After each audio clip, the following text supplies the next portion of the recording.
Yeah, I mean, they shot 8 free throws late, so 16 over the course of the game, up until like that final minute when we were fouling, trying to extend the game. And I think overall, like I thought defensively, we were pretty good. We were really good. I mean, then we had 22, 26, 26, and they scored 27 in the fourth with 7 extra free throws. So, before that minute, they were at 20.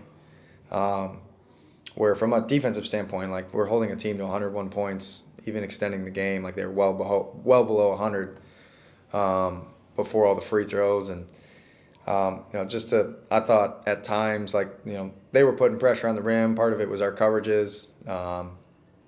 In terms of like them getting into the paint and Sonogo, our bigs trying to play two and contest, and Sonogo on the glass as a physical load, and takes up a lot of attention when he's down there, whether he's catching and finishing or bigs go to contest and he's on the offensive glass.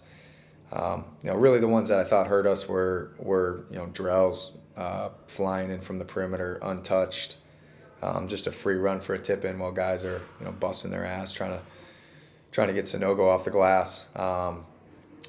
And so the game rewarded them for attacking the paint, and whether it was our level of discipline at times or sometimes just a bang bang play that or a bang bang call that went their way. But I think I look at it ultimately for us like a great defensive effort, not perfect with the 19 offensive rebounds and 17 second chance points, but that's what they do.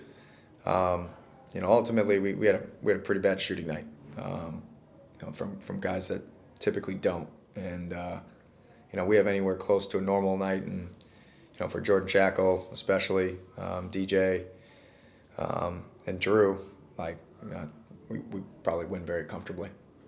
Yeah, he's been such a steady presence for us night in, night out. I mean, really, he's had like one, maybe two games through 27 games at this point, where he's had like an off night or not his best. But everyone, myself included, looks to him as that source of stability, that consistent playmaker. And I think really over the course of the whole year, he's putting up 20 plus points and then double digit assists pretty oftenly, or flirting with double digit assists, and again flirted tonight with a triple double with 7 defensive rebounds.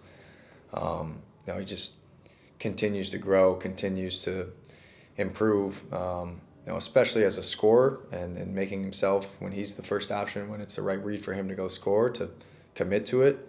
But and that's just continued to open up his game as a passer, which is his greatest gift. And again, you see night in, night out those like double-digit assists, and along the same lines as my last comment, like guys throwing a few more, he's probably up at 15 or 16 assists. Just makes the right read for the most part, almost every time.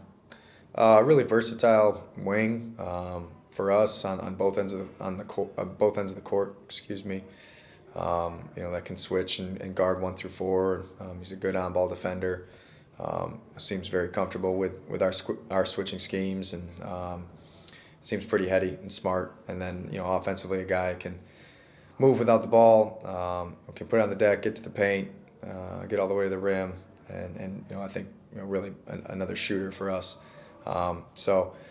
Got him in tonight. Tried to get him, some minutes there to get comfortable, get acclimated, playing alongside some of those guys, and especially with a couple of injuries and Walsh not being here, where's an opportunity for him to step in and get his feet wet and hopefully get a little bit comfortable, and get to see more of him going forward.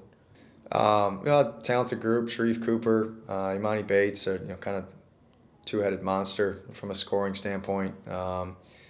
I think for us, I talked about in the locker room after the game, just staying together. It's a tough loss. Certainly at home, you never want to lose. And I thought again, our guys battled for 48 minutes and put together a pretty good defensive effort. We messed around a little bit there in stretches and tried to get a little too cute, and that allowed them to stay in the game and hurt us. And they made a couple plays down the stretch, and we had some really, really, really good looks, especially early in the fourth, I thought, where we could have stretched the lead, it's extended the lead a bit, even more. That just didn't go down, and then the defensive rebounding for us kind of reared its head. But I told the group I'm proud of that effort defensively to keep them under 30 points every quarter, and we got to lick our wounds, but we're right back tomorrow. We'll go through some film, look where we can get better, and start preparing for Cleveland, and be ready to go for a really, really tough pair of games here at home.